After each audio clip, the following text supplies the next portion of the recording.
मित्रों, आज की कहानी है खामोशी ही बेहतर है। अरे बहू, देखो तो जरा, तुम्हारी बहन आई है। इनकी अच्छे से खातिरदारी करो, कोई कमी नहीं रहनी चाहिए। रीता की शादी को 1 साल होने को आया था, लेकिन उसको अभी तक अपने मायके जाने का मौका नहीं मिल पाया था। जब भी वो मायके जाने का प्रोग्राम बनाती तभी कुछ न कुछ अड़चन आ जाती थी, जिसकी वजह से वो मायके नहीं जा पाई। आज उसकी दीदी उससे मिलने आ रही थी। माँ की मृत्यु के बाद उन्हीं ने उसको माँ का प्यार दिया था। दीदी रीता को बहुत प्यार करती थी, पर वो अपने ससुराल में खुश रहे इसलिए कभी दखल अंदाजी नहीं की, कभी उसे मिलने भी नहीं गई। रीता के जीजाजी की एक मीटिंग थी, जिसके सिलसिले में उन्हें उस इलाके में 2 से 4 घंटे के लिए जाना था, तो मीता, रीता की बहन, से सुनकर रहा नहीं गया और वो बोली, मैं भी साथ चलूंगी।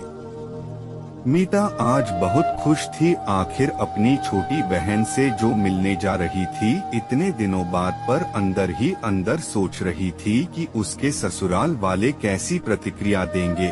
रीता सुबह से सारे काम निपटाने में लगी हुई थी और तभी उसे याद आया कि उसने राजीव को तो बताया ही नहीं। हेलो राजीव, आज मीता दीदी आ रही है घर, तो तुम थोड़ा जल्दी आ जाओगे।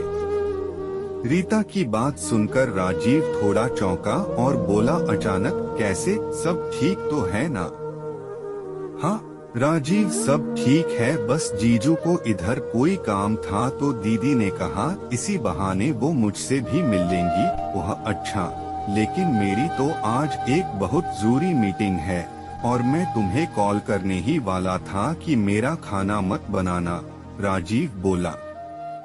राजीव, दीदी 1 साल बाद मिल रही हैं और पहली बार आ रही हैं, तो तुम्हें होना चाहिए। मैं जानता हूँ रीता, पर अगर मुझे प्रोग्राम पहले पता होता तो शायद मैं छुट्टी ले सकता, पर अब तो मैं फंस गया हूँ। फिर भी कोशिश जरूर करूँगा, और अगर तुम्हें कुछ चाहिए हो तो जतिन, छोटा भाई, उसको बोल देना, बोला देगा। रीता समझ चुकी थी कि शायद अचानक से बने प्रोग्राम की वजह से राजीव खुश नहीं है, पर उसने कुछ नहीं कहा और फोन रख दिया।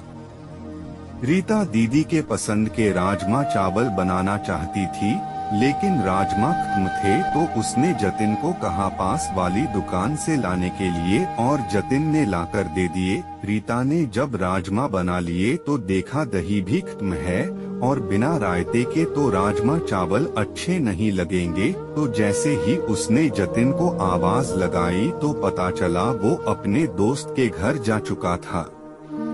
रीता को अब अपनी लाचारी पर बहुत अफसोस हुआ, पर दीदी के आने की खुशी ज्यादा थी, इसलिए उसने जो कुछ सामान था उसी की तैयारी की और पकवान बना लिए। घंटी बजते ही रीता ने दरवाजा खोला तो दीदी को देखकर अपने आंसू नहीं रोक पाई और उसके गले लगकर खूब रोई। भला कोई मेहमान का ऐसा स्वागत करता है क्या? सास की आवाज सुन रीता ने आंसू पोंछे और दीदी को अंदर ले गई। सासू माँ ने सबका हाल चाल लिया और अपने कमरे में चली गई सोने के लिए। ससुर जी पहले ही औपचारिकता निभाकर जा चुके थे। रीता अकेली थी। अब अपनी बहन की आवभगत करने के लिए रीता अकेली थी, लेकिन उसने कोई कसर नहीं छोड़ी और खुश कर दिया दीदी को।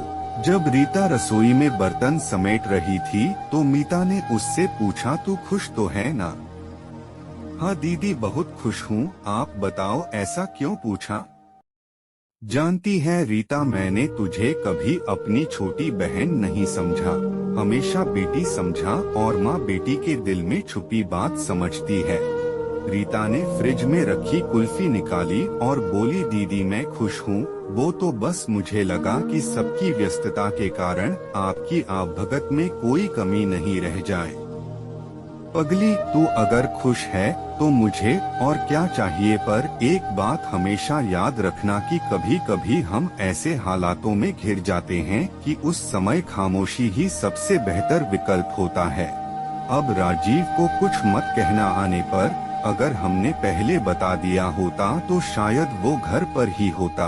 अचानक से विचार बना इसलिए वो हमें मिल नहीं पाया, पर अगली बार तेरे जीजू को भी साथ लेकर आऊंगी।